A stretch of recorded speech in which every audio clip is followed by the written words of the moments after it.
If you're from YouTube, welcome. We got a new balance patch. This is dropping December 19th. So in, 13 days. About 2 weeks. So we've got Pirate Captain Flan, Closer Charles, Archdemon Shadow, Eligos, Chloe, Yufine, and Sinful Angelica. And we also get Sigurd Scythe and Offer You Can't Refuse for artifacts. Okay, so let's get right into it. So Pirate Captain Flan, they are not going through with the buff that people complain about. I think they should have just given up and pushed it anyways. A lot of people wanted it, the Scourge one or whatever. Now she has a 100% chance to steal one buff at her S1, so, more reliability is nice. It's only one buff, but it's okay. She keeps her effectiveness buff, and now instead of redirecting, she now just decreases damage by 30%. That's fine. Obviously, she's, that's fine. That's good. When more than one damage reduction effect is granted, obviously, after an ally attacks and the target does not have a buff, activates Hunt. Okay. So it's the same non-attack skill that pushes up allies. It's decent. I agree. It's kind of decent. The issue is, it's another forced Celine or Politis proc that your opponents can bait. And, whenever you're forcing yourself into a non-attack skill, like with Elena or with Pirate Flan now, and stuff like that, it's a little scary because people can just punish you hard. But hey, I think it's more reliability for her. And she's always needed Cesaria's artifact. And that's just true more so than ever. But if you have it, I think she will work well. Obviously, her stuns are nice and stuff. The biggest issue is you have a lot of answers into debuffs in the meta right now, and that's what really hurts her. But I think this is fine. It's more reliability. It's kind of what she needs, and we'll see if it's enough to bring her into the meta a little bit. Okay, Closer Charles. Not much here. Looks like absorbing some of the damage dealt to health, so he gets some survivability. That's nice, because he does have evasion, so keep that in mind. He gets a little more survivability, even though that's not really needed for cleave comps. At the start of the first battle, increase evasion for 1 turn. Okay. After an ally, except for the caster's health, if the enemy's health is less than 40%. Okay, so they just increase the threshold. Then he gets the same increase. So he's still the bridge that he always was. I still think he's a pretty solid cleave bridge, who's kind of underrated. Looks fine. I mean, nothing crazy. The big one that I'm excited for, I don't have her, I wish I did, is Archdemon Shadow. So she has a 100% chance to seal the enemy now, and that's an Ignore ER on Soulburn. So that's really good. That's kind of what she's always needed. I think that was the change that has been overdue for a while now.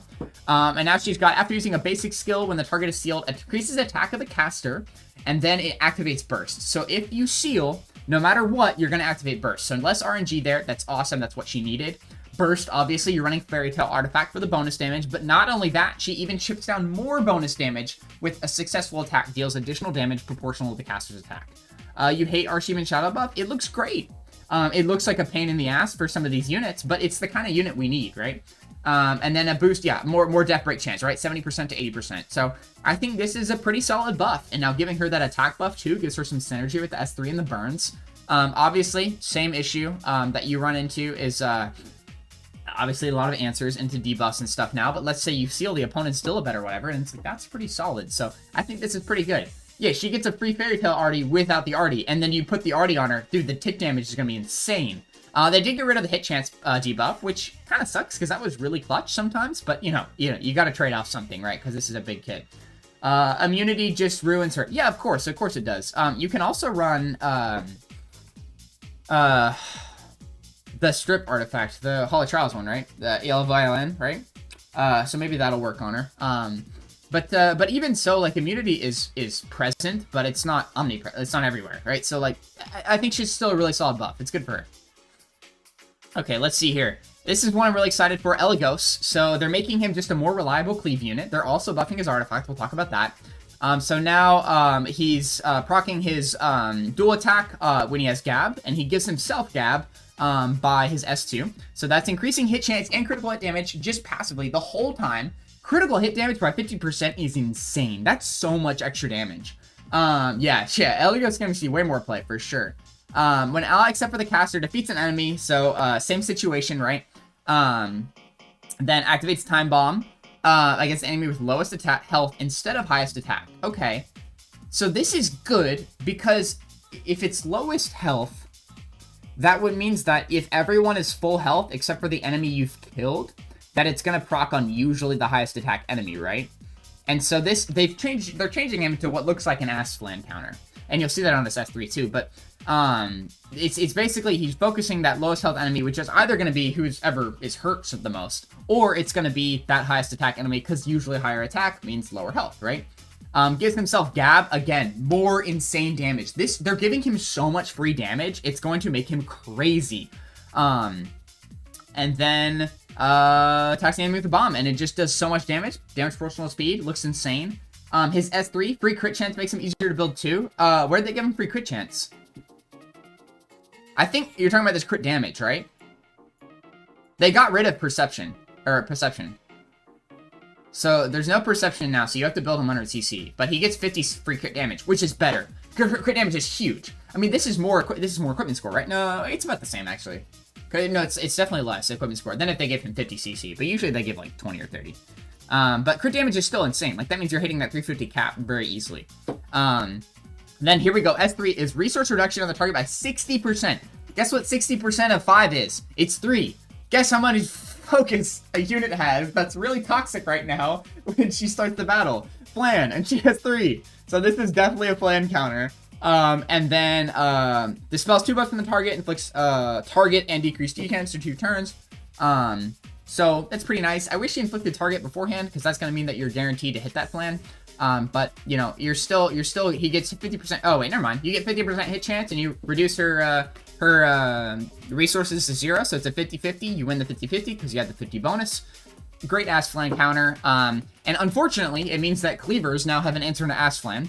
But hey, you know, maybe this is an encouragement for me to cleave. We'll see. So really happy with that buff. I hate Eligos' design. I think he looks stupid. But whatever. Good buff. They're changing his EE. They're just making it better. What? His stealth is 2 turns now. I guess he gets an extra turn, right? No, he doesn't. That's just crazy, dude. You think he looks stupid too? He does. And then we get more damage by time bomb. And it switches to highest attack. Okay. I think the highest attack and lowest health is going to be about the same effect anyway, so I think you're definitely just going to the stealth artifact. But everyone did anyway, so. Okay, let's see Chloe. I haven't actually looked at this one too well. After increasing, so this is Magic Bolt, that's S2, right? After increasing attack, so they just built in one of her EEs into her thing. Increases combat ratings by 50%. This needs to be 100% for her to actually have any PvP presence, but whatever. She needs an extra turn, basically, because it's a random extra turn was one of her things, right? But whatever. Magic Nail, when attacked, inflicts additional damage proportional to the caster's attack.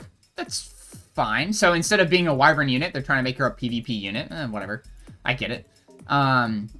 Yeah, 2-turn stealth is huge on Eligos. Anyways, Sword in the attack attacks the enemy, stun for 1 turn, and then ignores ER with effect resistance.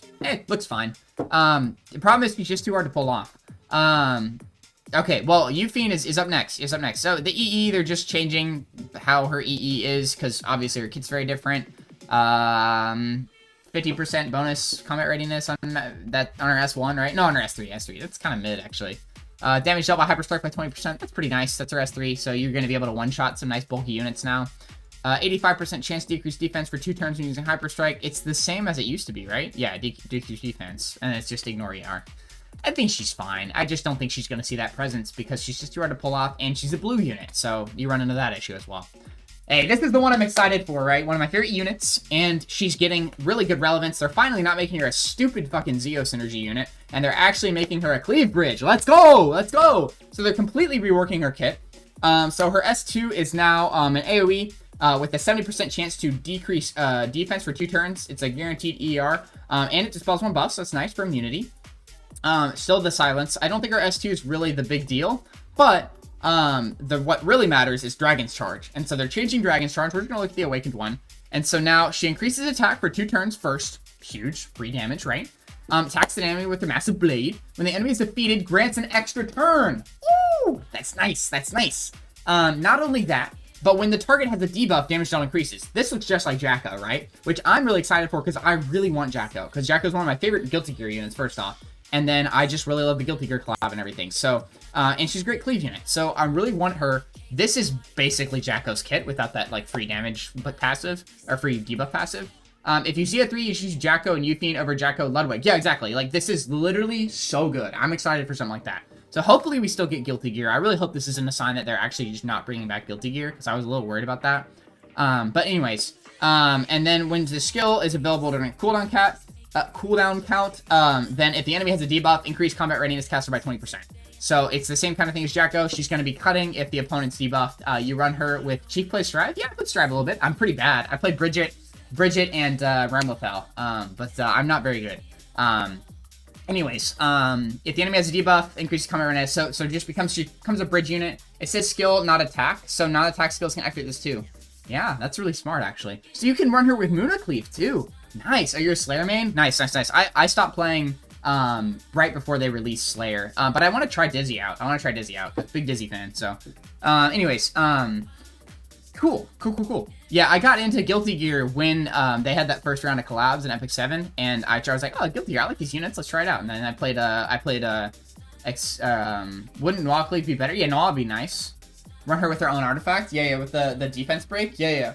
There's a lot of options here with Yufine, but I'm really excited because I'm absolutely going to try her out. We pulled Flan off of Grace of Growth specifically to try Yufine, so really excited for that. Sinful Angelica, I haven't looked at this one too much, but we get, decreased defense for 1 turn on that dual attack. Very nice. That's awesome. Okay, cool. That's really good. Also good with Flan, right? Soul Harvest. So now it's just enemies can't revive. So, yay! Just what we needed, more Briar Witch crap. At least this is good for Ruel, right? Dude, literally Ruel had her time to shine. Her passive is better Bryceria. Why is it better? Because it recovers after every time someone dies. No, it's not. It's good. It's not better though. It's like the same. Because Briar Witch is offensive, right? Because she brings that hit chance bonus. But this is more of a defensive play. But anyways, like, Ruel literally can't catch a break. Ruel, my queen, she does so well. They buff her, she's meta relevant, and then all of a sudden they're like, ah shit, we gotta put Hwyong out. We gotta put Sinful Angelica out. We gotta make sure that Ruel can't do her thing. So it's unfortunate, but whatever. I just love Ruel, so that's my bias. Anyways, her S3 dispels 2 debuffs from all allies, so it's a cleanse. Oh, that's great. Wait, that used to be her EE, right? I thought her EE was 2 debuffs instead of 1. No, that's regular Angelica. It's blue Angelica. Never mind. So this is great. So she becomes a better cleanse. She's good in Amuna now. This looks great. This looks really good. Excited for this, dude. Excited for this. She might be worth building for PvP, guys. And she doesn't require many Molagora, I think. So that's really nice. That's really nice. You can run Arby's Angelica. What? Oh! It's enemies can't revive. Ooh. That is awesome. That is huge, actually. I didn't catch that. Thank you for mentioning that. That's huge. I was like, why is it better than Brycerius? That's huge, guys. Okay. Yeah, that's a big deal. That's a big deal. I like that. That's really nice. Especially those... Okay, now fuck these roll pickers. I'm going to be slamming Angelica into that. I'm going to be building Sinji then. We actually might take a look at her kit here in a bit. That's awesome, guys. Really cool. We get 2 buffs here. They're going to make Sigurd's Scythe a little more reliable by just making a constant increased attack. So that's nice. That's what you like to see. Sigurd has always been a great artifact, so this isn't much of a game changer. Yeah, they change it so that she doesn't need immortality too. Yeah. Which that's the big deal, because it means that she's starting from the battle start. So very nice. Anyways, looks like we've got Sigurd's Scythe, just more reliability. And then here's the big one. Eligos' artifact becomes a freaking whale artifact. But basically... when you do at least 50% or more, which you're probably going to because he's supposed to one-shot, like units like Flan, then he has a 50 to 100% chance to increase combat radius of all allies by 15%, a la Fenris artifact. So, you know, that's nice. It's a great bridge artifact. It's a better bridge than just pushing up the highest attack ally.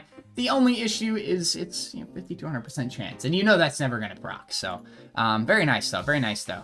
Again, these balance adjustments come out December 19th. That's about 13 days, 2 weeks from now. So get ready, guys. Get ready. It's gonna be fun. I'm actually really excited about these. I know some people were expecting, like myself, an FCC buff, but I'm still really happy for it. And if you're from YouTube, thank you guys for watching, and I'll see you in the next video.